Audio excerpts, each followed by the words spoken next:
Apa kabar pemirsa, kita berjumpa lagi dalam Warta Parlemen, informasi aktual seputar parlemen bersama saya, Mende Nugroho. Komisi 6 DPR RI menilai penyaluran dana kredit usaha rakyat atau KUR melalui bank-bank BUMN belum tepat sasaran karena para pelaku usaha mikro, kecil dan menengah masih dibebani berbagai persyaratan dan jaminan saat mengajukan pinjaman kepada pihak bank. Komisi 6 menyatakan program KUR perlu dievaluasi. Ditemui di Gedung Nusantara 1 DPR RI Senayan Jakarta baru-baru ini, anggota Komisi 6 DPR RI Nasril Bahar mengatakan program kredit usaha rakyat belum berjalan dengan maksimal. Anggaran yang ada lebih banyak terpakai untuk usaha menengah ke atas. Sedangkan pelaku usaha menengah ke bawah belum merasakan betul manfaat dari program KUR ini. Nasril menambahkan program yang dikeluarkan perbankan harus dievaluasi ke depan, usaha menengah ke bawah harus mendapatkan prioritas dalam mendapatkan fasilitas pinjaman dari perbankan agar usaha kecil dan menengah dapat menggerakkan ekonomi rakyat sehingga perekonomian Indonesia akan semakin baik. Kami melihat tidak menyentuh kepada usaha yang benar-benar kecil. Anggaran yang plafon yang disediakan itu 3 bulan sudah habis. Kenapa? Disedot dengan program baru. Program baru yaitu peruntukan kepada usaha menengah, yaitu di mana 200 juta sampai 500 juta. Nah, yang 5 juta sampai 25 juta ini kehabisan. Anggota Komisi 6 DPR RI Sartono meminta kalangan perbankan BUMN tidak memberikan kesulitan kepada para pelaku usaha kecil dalam mendapatkan pinjaman karena dana KUR diasuransikan oleh negara. Kadang-kadang perbankan ini juga masih memberikan aturan-aturan, memberikan yang tidak bisa ditindaklanjuti atau tidak bisa dipenuhi oleh yang seharusnya menerima kredit usaha rakyat ini.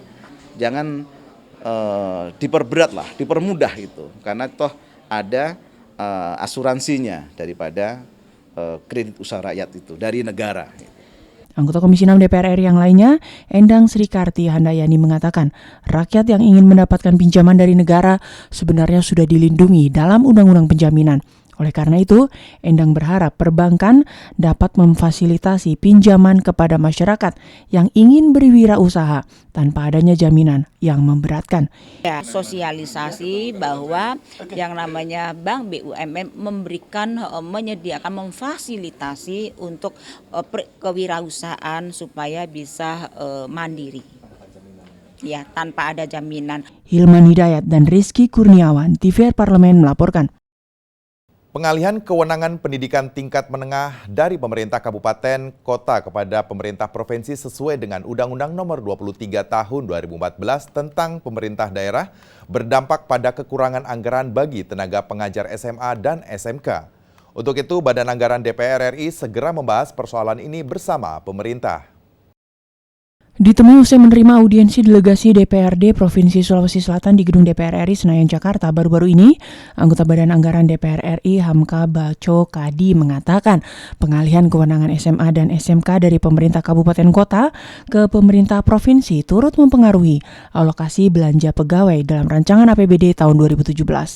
Hal ini dikarenakan adanya tambahan dana alokasi umum untuk pembayaran gaji guru PNS SMA dan SMK dari kabupaten atau kota yang mulai Januari 2017 tidak lagi dibayar oleh pemerintah kabupaten dan kota masing-masing, melainkan dibayar oleh pemerintah provinsi. Hamka mengatakan Badan Anggaran DPR RI akan menjembatani permasalahan kekurangan anggaran tersebut kepada Kementerian Keuangan. Memang terjadi kenaikan DAU, tetapi tidak sebanding atau tidak proporsional kenaikan anggaran DAU ke provinsi akibat dari pemindahan kewenangan tadi itu belum memenuhi dan belum mencukupi. Karena ada kurang lebih 15.000 tenaga guru yang belum bisa dibayar karena tidak cukup. Tidak cukup anggarannya. Ada kurang lebih 1,2 triliun. Anggota Badan Anggaran DPR RI Hetifah Syafuddian menjelaskan pengalihan kewenangan kepengurusan dan pengelolaan SMA atau SMK yang sebelumnya dipegang oleh pemerintah kabupaten dan kota mulai tahun depan diserahkan ke pemerintah provinsi telah sesuai dengan Undang-Undang Nomor 23 Tahun 2014 tentang pemerintahan daerah yang baru. Bahwa adanya Undang-Undang 23 Tahun 2014 ini selayaknya juga disinkronkan dengan undang-undang lain yang terkait dengan penganggaran, yaitu Undang-Undang 33 yang terkait dengan perimbangan keuangan dari pusat daerah. Supaya apa yang menjadi kewenangan provinsi memang bisa dilaksanakan karena ada anggarannya. Nah, kemudian yang kedua juga mungkin ini menjadi masukan yang berharga, apakah formula yang ditetapkan di dalam Undang-Undang 23 yang terkait dengan transfer daerah itu masih cocok atau perlu dilakukan revisi-revisi.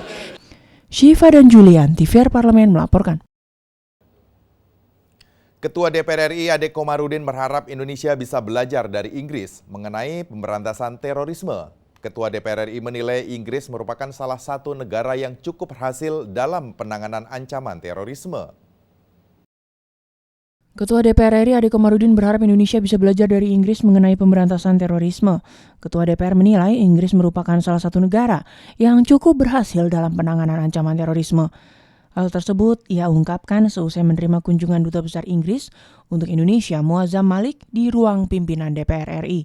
Ade mengatakan kasus-kasus terorisme yang terjadi di Inggris hampir serupa dengan di Indonesia dan Inggris telah membuktikan dirinya mampu mengatasi terorisme dengan baik. Kami ingin belajar dari kerajaan Inggris tentang bagaimana Inggris menghadapi terorisme.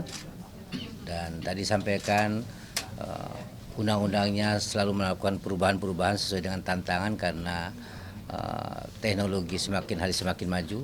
Sementara itu, Duta Besar Inggris untuk Indonesia, Muazzam Malik, mengatakan Inggris selalu siap membantu Indonesia dalam hal apapun karena Indonesia merupakan salah satu kawan terlama dari negara Inggris. Muazzam menilai Indonesia dapat menjadi negara adidaya di masa depan karena memiliki sumber daya alam dan sumber daya manusia yang luar biasa besar. Kami sangat berminat, sangat berkomitmen untuk membuat kerjasama yang erat dengan Indonesia. Indonesia salah satu negara yang berpotensi besar ke depan, tetapi untuk mencapai ke potensinya perlu kerjasama, perlu inovasi, perlu akses ke pengetahuan yang tinggi. Nurwat dan Kristio, TVR Parlemen melaporkan. Demikian Warta Parlemen kali ini, sampai jumpa pada Warta Parlemen berikutnya. Terima kasih atas perhatian Anda. Wassalam.